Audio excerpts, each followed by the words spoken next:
ناظرین، ایک یہودی کا گزر مسلمانوں کی ایک بستی سے ہوا۔ اس کے دل میں ایک ترکیب آئی کہ کیوں نہ میں انہی کے دین کے متعلق ان کے دلوں میں شکوک و شبہات پیدا کروں اور انہیں ان کے علماء سے بدظن کر دوں۔ بستی میں داخل ہونے سے پہلے ہی ایک چرواہے سے ملاقات ہوئی۔ یہودی نے سوچا کہ کیوں نہ اس جاہل سے اس کی ابتدا کی جائے اور اس چرواہے کے دل و دماغ میں اسلام کے خلاف شکوک و شبہات پیدا کر دیے جائیں۔ یہودی نے اس چرواہے سے ملاقات کی اور کہا کہ میں ایک مسلمان مسافر ہوں۔ باتوں ہی باتوں میں یہودی کہنے لگا کہ ہم مسلمان قرآن مجید کو یاد کرنے کے لیے کتنی مشقت اٹھاتے ہیں، جبکہ یہ قرآن مجید 30 اجزاء پر مشتمل ہے، لیکن قرآن مجید میں بے شمار آیات متشابہہ ہیں جو ایک جیسی ہیں۔ بار بار دہرانے کی کیا ضرورت ہے؟ اگر متشابہات کو نکال دیا جائے تو قرآن اور مختصر ہو جائے گا اور یاد کرنے میں بھی آسانی ہو جائے گی۔ چرواہا اس کی بات غور سے سنتا رہا اور خاموش رہا۔ جب یہودی کی بات مکمل ہوئی تو چرواہے نے کہا کہ واہ، تیرا خیال تو بہت اچھا ہے۔ یہودی دل ہی دل میں بہت خوش ہوا کہ یہ چرواہا میرے جال میں آ گیا ہے۔ پھر اچانک چرواہے نے کہا کہ میرا ایک سوال ہے۔ یہودی نے کہا کہ ہاں، پوچھئے تو صحیح۔ تم چاہتے ہو کہ قرآن میں متشابہات یا تکرار ہے، اس کو نکال دینا چاہیے؟ اس نے کہا ہاں بالکل، میرا یہی خیال ہے کہ جو آیت ایک مرتبہ سے زیادہ ہو اس کو قرآن سے خراج کر دیا جائے تو قرآن مختصر ہو جائے گا اور یاد کرنے میں بھی آسانی ہوگی۔ چرواہے نے کہا کہ مجھے ایسا لگتا ہے کہ تمہارے بدن پر بھی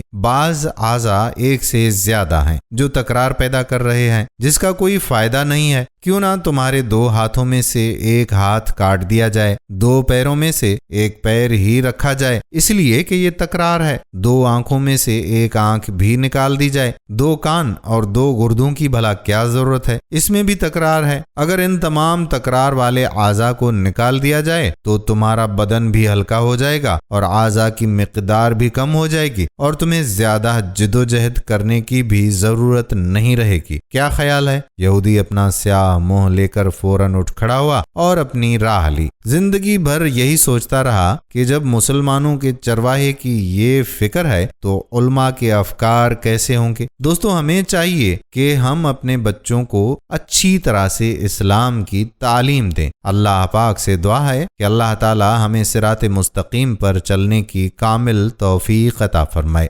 آمین۔ دوستو، ویڈیو پسند آئی ہو تو شیئر ضرور کیجیے۔ آنے والی ویڈیو تک اپنے میزبان قادر بخش کلہوڑو کو اجازت دیجیے۔ اللہ حافظ۔